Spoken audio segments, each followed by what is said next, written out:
پیارے نبی صلی اللہ علیہ وسلم ایک مرتبہ کسی مقام سے گزر رہے تھے، ایک اونٹ نے آپ کو دیکھ کر کے شکایت کے انداز میں اس کے آنکھوں سے آنسو نکل گئے۔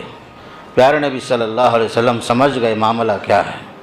پھر آپ نے اس کے مالک کو بلایا، فرمایا کہ شکا الیہ تجیعہ و تدعبہ، فرمایا صلی اللہ علیہ وسلم نے یہ اونٹ مجھ سے شکایت کر رہا ہے، بلا رہا ہے کہ تم اسے جو ہے بھوکا رکھتے ہو اور اسے ضرورت سے زیادہ کام لیتے ہو، تھکا دیتے ہو۔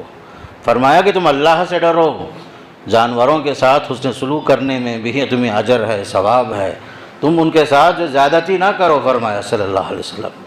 صرف اتنا ہی نہیں، پھر آپ صلی اللہ علیہ وسلم کی تعلیمات کے اندر خاص کر جانوروں سے متعلق کیسی کیسی تعلیمات آتی ہیں۔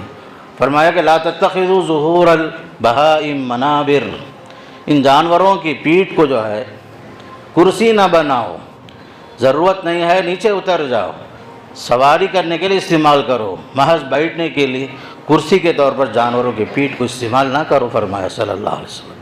یہاں تک فرمایا اتقوا اللہ فی البہائم المعجمہ، یہ بے زبان جانوروں کے بارے میں ذرا اللہ سے ڈرو، اللہ کا خوف رکھو اپنے دلوں میں۔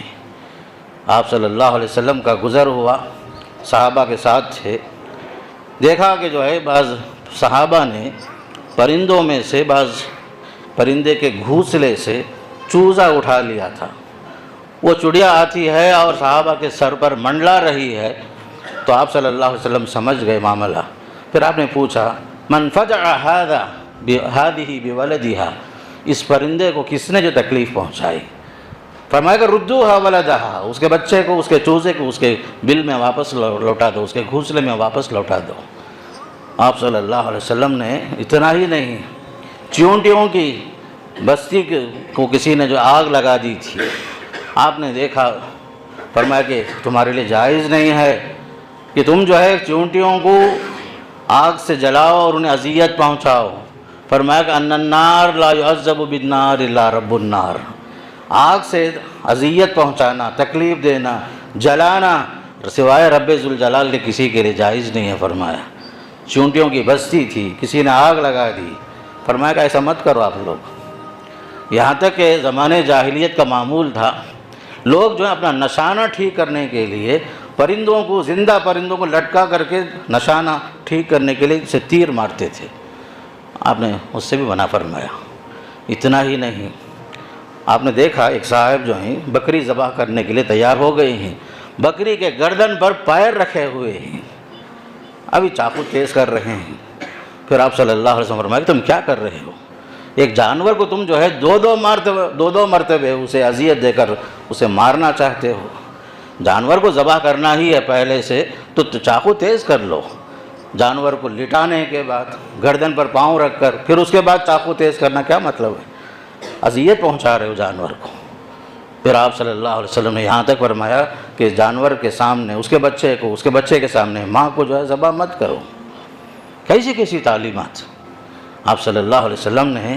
اتنا ہی نہیں، بعض جانور حالانکہ کھایا نہیں جاتا، حرام ہے اس کا گوشت، اس کے باوجود اتنی ہمدردی، اتنی مہربانی، بلی ہے خاص کر، حالانکہ جائز ہے گھروں میں پالنا، لیکن ایک عورت نے باندھ کے رکھا، نہ کھلایا نہ پلایا، یہاں تک کہ وہ بلی مر گئی، حالانکہ وہ عورت اپنی جگہ میں عابدہ ہے، زاہدہ ہے، سب کچھ عبادت گزار ہے۔ فرمایا کہ یہ عورت محض اس بلی کو باندھ کر مارنے اور تڑپا کر اسے بھوکا رکھنے کی وجہ سے یہ عورت جہنمی ہے۔ فرمایا کیسی کیسی تعلیمات۔ ایک آدمی جو ہے، حالانکہ کتا نجس جانور ہے، آپ کو سب کو معلوم ہے، اور کتے کے سلسلے میں حدیث میں آتا ہے سوائے شکار کے یا گھروں کی حفاظت کے لیے، کھیتی باڑی کی حفاظت کے لیے یا اپنے ریوڑوں کی حفاظت کے لیے، گھروں کی حفاظت کے علاوہ کتا پالنا جائز ہی نہیں ہے۔ اس کے باوجود ایک جانور ہے وہ، اس کے باوجود جب اسے پیاس لگتی ہے، کوئی اللہ کا بندہ اسے پانی پلا دیتا ہے، تو آپ نے اسے جنت کی خوشخبری سنائی، جنت کی خوشخبری۔